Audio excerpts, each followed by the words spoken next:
प्यारे दोस्तों, सादर अभिवादन। मैं हूं महेश कुमार वैद्य और आप देख रहे हैं एनजेपी हरियाणा। दोस्तों, आज एक बार चर्चा करेंगे एम्स की, माजरा एम्स की, रेवाड़ी जिले के माजरा गांव में निर्माणाधीन एम्स की। इस एम्स को लेकर के हाल ही में केंद्रीय मंत्री राव इंद्रजीत सिंह ने एक्स प्लेटफार्म पर एक पोस्ट की है, एक वीडियो पोस्ट किया है। इस वीडियो में एम्स का पूरा सफरनामा दर्शाया गया है। एक्स यानी ट्विटर हैंडल पर राव इंद्रजीत सिंह ने इसका पूरा सफरनामा जिस अंदाज में प्रस्तुत किया है, उससे सीधे सीधे एक संदेश तो साफ है, एम्स का श्रेय राव इंद्रजीत सिंह किसी विरोधी को लेने नहीं देंगे। वह खुद इसका श्रेय लेंगे, अपनी सरकार को इसका श्रेय देंगे, प्रधानमंत्री नरेंद्र मोदी को इसका श्रेय देंगे, दूसरे मंत्रियों को इसका श्रेय देंगे, लेकिन विरोधियों को कतई इसका श्रेय नहीं लेने देंगे। राव ने जो वीडियो जारी की है उसमें सिलसिलेवार ढंग से इसकी प्रगति की यात्रा को दर्शाया गया है। आप पहले राव की ओर से जारी की गई वीडियो सुनिए।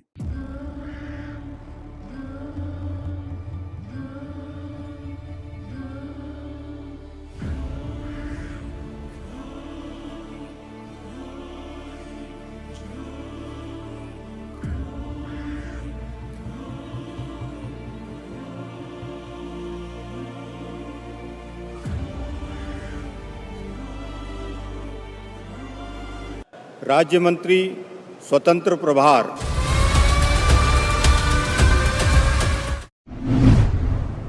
राव इंद्रजीत सिंह।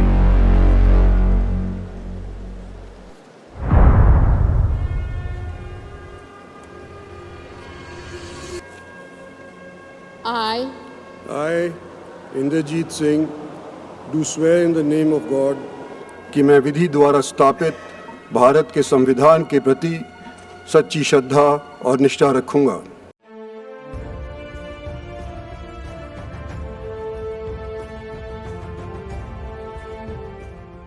मैंने सोचा था, बावल की रैली हुई थी 14-15 के अंदर, मुख्यमंत्री उस टाइम के ऊपर हमारे स्टेज के ऊपर, तो मैंने रिक्वेस्ट करी कि इसको हरियाणा के पास एम्स तो है नहीं, तो मैं को कही अनाउंसमेंट कर दी। तो 2-3 जगह तलाश करी और उसके बगल के अंदर ये गांव है माजरा, तो वहाँ के लोग बड़े अच्छे निकले, तो उन्होंने अपनी ज़मीन देने को मतलब नेगोशिएशन तौर के ऊपर तो नेगोशिएटेड सेटलमेंट करवाई, जिसके अंदर एक तो उसको नीचे दुकान मिल जाएगी और उस पर रहने का घर भी ऊपर इस तरह के उनको मिल जाएंगे, तो उनको मतलब आमदन जो खेती से नहीं हो रही थी उससे ज़्यादा उसको दुकान से हो जाएगी। अब बीच के अंदर मतलब सब लोग तो एक बार तो निराश ही हो गए थे, कमिटमेंट तो मेरी थी ना, तो उस टाइम के ऊपर अरुण जेटली जी और अपने प्रधानमंत्री, इन दोनों के बीच के अंदर मेरा बातचीत होती रही और नड्डा साहब का भी सहयोग था उसके। राव इंद्रजीत सिंह जी को मैं लोकसभा में पेश नहीं कर पाता, क्योंकि जिस जगह से ये आ रहे होते थे तो मुझे रास्ता बदलना पड़ता, क्योंकि जब भी ये दिखते थे मेरा एम्स, मेरा एम्स। आज मुझे खुशी है आप सबको बताते हुए कि जो 22वां एम्स है हरियाणा में, अब 22वां एम्स लगने जा रहा है।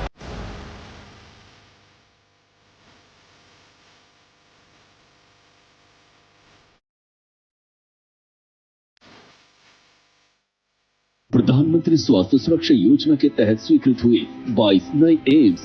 इसी के एम्स रेवाड़ी का मनीठी तहसील के ग्राम माजरा में 200 एकड़ के विशाल भूखंड पर निर्मित हो रहा एम्स रेवाड़ी।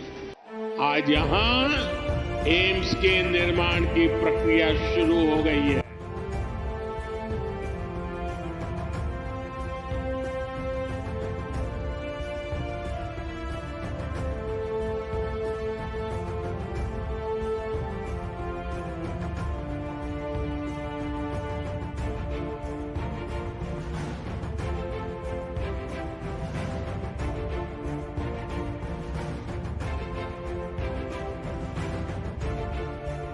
हमारे राव इंद्रजीत तो इस काम के लिए लगातार वो बोलते कम है, लेकिन जो तय करे उसके पीछे लगे रहते हैं।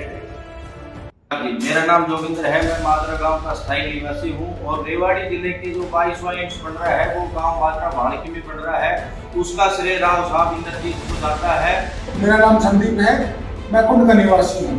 पिछले कुछ वक्त से इस इलाके ने बहुत बड़ा बदलाव देखा है, उस बदलाव का कारण है माजरा एम्स और उस बदलाव की वजह है राव साहब, राव इंद्रजीत सिंह जी।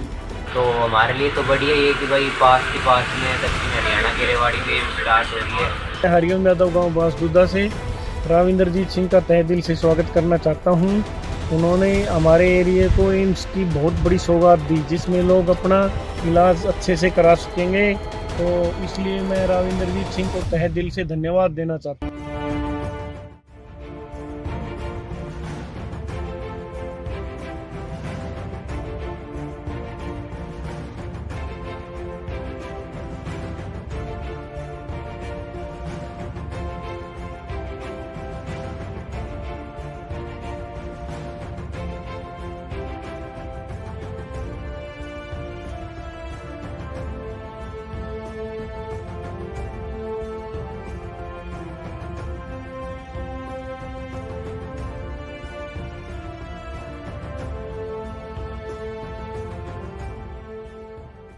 दोस्तों, आपने वीडियो सुनी। वीडियो सुन करके आप अंदाजा लगा चुके हैं कि किस तरह एम्स निर्माण को लेकर राविंदरजीत सिंह ने सीधे सीधे ये संदेश दिया है कि यह जनता के साथ और विश्वास की जीत है। मतलब सीधे सीधे जो जनता का उन पर भरोसा रहा उसकी जीत है, और उसी आधार पर ये एम्स का जो है निर्माण होने जा रहा है, और इसी आधार पर इसी विश्वास के साथ इसका निर्माण होने जा रहा है। अपनी पोस्ट में राविंदरजीत सिंह ने प्रधानमंत्री नरेंद्र मोदी से अपने रिश्ते की प्रगाढ़ता को भी दर्शाया है। वह सीधे सीधे जो वीडियो में नरेंद्र मोदी भाषण दे रहे हैं, वे रेवाड़ी माजरा एम्स के शिलान्यास अवसर का है। मोदी स्वयं लोकसभा चुनाव 2024 से पहले माजरा एम्स आए थे और अपना संदेश दिया था। यहीं से उन्होंने गुरुग्राम मेट्रो के विस्तारित चरण का शिलान्यास किया था। मेट्रो पर भी आज अलग से बात करेंगे, अलग से एक हम वीडियो जारी करेंगे, क्योंकि उसे लेकर भी एक विवाद छोटा सा सामने आया है। वह किस तरह का विवाद है उस पर अलग से चर्चा करेंगे। यहाँ बात कर रहे हैं एम्स की। तो राविंदरजीत का ये वीडियो एक बड़ा संदेश लेकर के आया है कि नरेंद्र मोदी संग जो उनके रिश्ते प्रगाढ़ हैं, उसी की वजह से माजरा को एम्स मिला, रेवाड़ी को एम्स मिला, गुरुग्राम लोकसभा क्षेत्र को एम्स मिला। और जो तस्वीरें उन्होंने दर्शाई है वह सीधे सीधे बता रही हैं कि एम्स का निर्माण कार्य युद्ध स्तर पर जारी है, युद्ध स्तर पर चल रहा है, और जल्दी आने वाले समय में यहाँ पर MBBS की कक्षाएं भी शुरू होंगी, यहाँ पर OPD भी शुरू होगी। हालांकि हम अपनी ओर से ये बता दें कि एम्स संघर्ष समिति ने भी विपक्ष की भूमिका लगातार निभाई है। ठंडे बस्ते में इस प्रोजेक्ट को नहीं जाने दिया, नेताओं को बिल्कुल सजग रखा, उन्हें सोने नहीं दिया। पहले मनोहर लाल के खिलाफ, फिर राविंदरजीत सिंह के खिलाफ कई बार उन्हें नारेबाजी भी करनी पड़ी, लेकिन अंततः लोकतंत्र का यही तगाजा है। लोकतंत्र में विपक्ष अपनी आवाज़ उठाता है, लोकतंत्र में जनता अपनी आवाज़ उठाती है। वह आंदोलन के जरिए भी अपनी बात कहती है, दूसरे तरीकों से भी अपनी बात कहती है, मांग पत्रों के माध्यम से भी अपनी बात कहती है। एम्स संघर्ष समिति और दूसरे जो आसपास के ग्रामीण जो थे वह भी सब चाहते थे कि इस क्षेत्र में एम्स बने।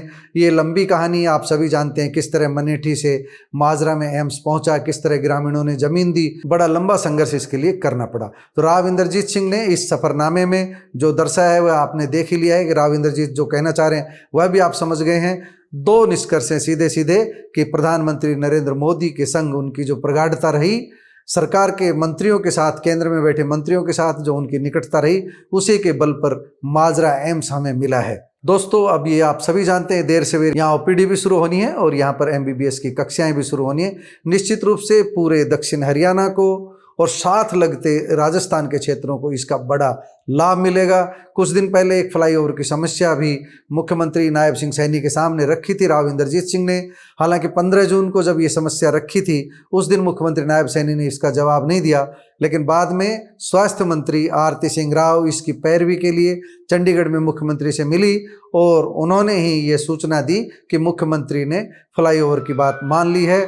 अब अंडरपास की जगह वहाँ पर फ्लाईओवर बनेगा। दोस्तों, आने वाले समय में यह प्रोजेक्ट निश्चित रूप से इस पूरे क्षेत्र की तकदीर और तस्वीर बदलेगा और स्वास्थ्य सुविधाओं में भी निश्चित रूप से काफ़ी सुधार होगा। दोस्तों, आपको हमारी रिपोर्ट कैसी लगी कमेंट बॉक्स में जाकर बताइएगा जरूर। नमस्कार, धन्यवाद।